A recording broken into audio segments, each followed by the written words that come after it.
Picture this. It's 1988, and somewhere in Hollywood, a studio executive is watching footage of a Belgian guy in tiny shorts doing a split between two moving trucks.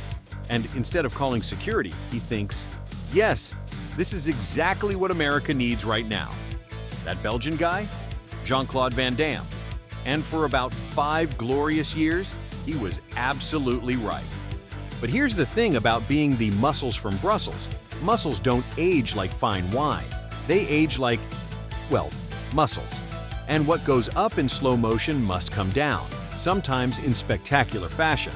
So how did a karate instructor from Belgium become one of the biggest action stars on the planet, then somehow end up making movies that went straight to the bargain bin at Blockbuster?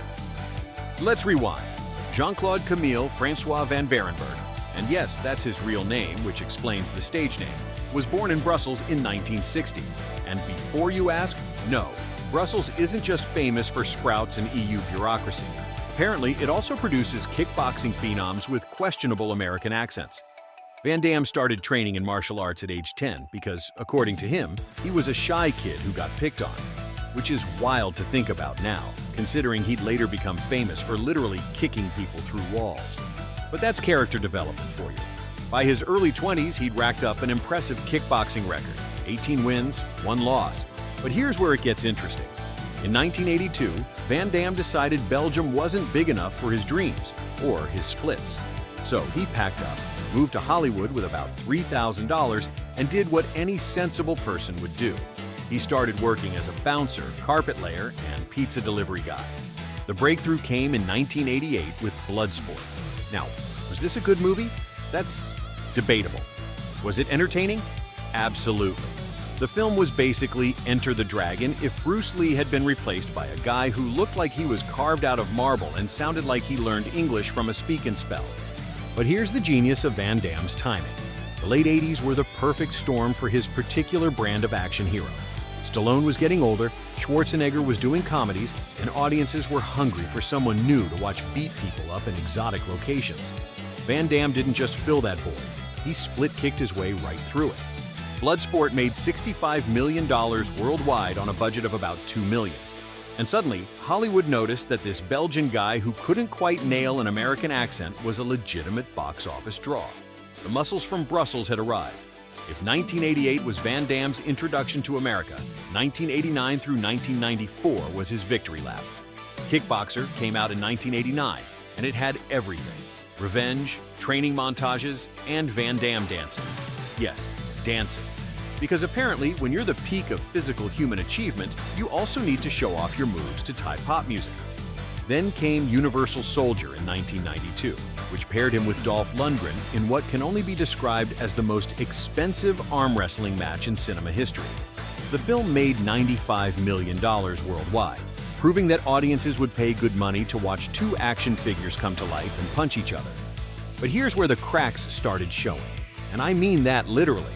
Van Damme was famous for his flexibility. The guy could do splits that would make a gymnast weep. But he was also starting to show signs of the pressure that comes with being Hollywood's go-to guy for high kicks and broken English. The cocaine started around this time. Now, Van Damme has been surprisingly open about his addiction in later interviews, which is refreshing in an industry where most people pretend their biggest vice is green juice. Here's where it gets weird, though. Even while battling addiction, Van Damme was still cranking out hits.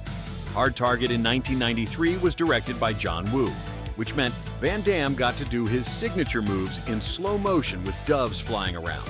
It was like someone had fed a martial arts movie into a poetry generator. But success in Hollywood is like doing a split between two moving trucks. Impressive to look at, but you can't hold the position forever. And Van Damme was about to learn that the hard way. The warning signs were there. He was becoming increasingly difficult to work with. There were stories of him showing up late to sets, demanding script changes, and generally acting like someone who'd forgotten that he was famous for kicking people, not for his deep insights into character motivation. Plus, the action movie landscape was changing. The mid-90s brought us Terminator 2, Die Hard, and more sophisticated action films. Audiences were starting to expect more than just a guy doing splits and speaking in what sounded like a robot trying to learn emotions.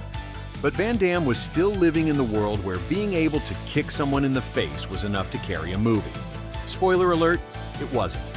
By the mid-90s, Van Damme was in what we might charitably call his experimental phase. And by experimental, I mean making increasingly weird choices that confused everyone involved. Take Street Fighter from 1994. Van Damme played Guile, an American military officer, which meant he had to do an American accent. The result sounded like a GPS system having an existential crisis. The movie made money because it was based on a video game, but it was also the beginning of Van Damme's transformation from leading man to, well, we'll get there. The real turning point was The Quest in 1996, which Van Damme also directed. And look, I'm all for artists expanding their horizons, but watching Van Damme try to direct was like watching a bodybuilder try to perform surgery. Technically possible, but you probably shouldn't try it at home. The film was basically Van Damme's attempt to make his own Raiders of the Lost Ark, except instead of Harrison Ford, you had a guy who looked like he bench-pressed small cars for fun. The movie flopped, and suddenly Hollywood started wondering if maybe the muscles from Brussels had peaked. But here's where the story gets genuinely sad. Van Damme's cocaine addiction was getting worse, and it was affecting everything. His marriage fell apart. Actually, multiple marriages fell apart. He was gaining a reputation for being unreliable, which in Hollywood is like being known for setting things on fire, not great for your career prospects. By the late 90s, Van Damme was making the kind of movies that went straight to video stores. Remember video stores? They were like Netflix. You had to put on pants and leave your house, and Van Damme was becoming the king of that particular kingdom. Movies like Knock Off and Legionnaire weren't just bad. They were the kind of bad that makes you wonder if everyone involved was playing an elaborate prank on the audience. Van Damme was still doing his splits and his kicks, but now it felt less like poetry and more like watching someone repeat the same joke long after it stopped being funny. The industry had moved on. Action movies were getting bigger budgets, better scripts, and stars who could deliver lines without sounding like they were reading from cue cards in a foreign language. Van Damme was still stuck in the late 80s, but the world had moved into the new millennium. And here's the brutal truth about Hollywood. Once you're known for making direct-to-video movies, it's almost impossible to climb back out. It's like being trapped in quicksand, except the quicksand is made of terrible scripts and low production values. But here's where the story takes a turn that nobody saw coming. In 2008, Van Damme made a movie called JCVD. And if you haven't seen it, you're missing out on one of the most surprising pieces of cinema to come out of that decade. JCVD was Van Damme playing himself, or at least a version of himself. The plot involves him getting caught up in a real hostage situation that everyone thinks is a publicity stunt. But the genius of the movie is that Van Damme finally stopped trying to be someone else and started being honest about who he was. The movie was a critical hit. Suddenly, critics who had been writing Van Damme off for years were talking about his surprisingly nuanced performance and his willingness to confront his own mythology. It was like watching a phoenix rise from the ashes, except the phoenix was wearing tight pants and could do a perfect split. But here's the really interesting part. Van Damme didn't try to use JCVD as a springboard back to big-budget Hollywood movies. Instead, he seemed to realize that his real strength wasn't in trying to be the next Stallone or Schwarzenegger. It was in being Jean-Claude Van Damme. Weird accent, questionable acting choices, and all. He started making movies that played with his image rather than against it. Films like The Expendables 2 let him be the slightly unhinged action hero who knew he was ridiculous, and audiences loved it because finally Van Damme was in on the joke. Eventually, he'd become something more valuable than a movie star. He'd become a meme, and in the internet age, being a meme is basically the same as being immortal. So where does that leave us with Jean-Claude Van Damme? Well, he's still making movies, though now they're more likely to be streaming on platforms you've never heard of than playing in theaters. But here's the thing, he seems genuinely happy about it. The muscles from Brussels didn't conquer Hollywood the way he probably planned. But he did something arguably more impressive. He survived it. And that might be the most badass thing of all.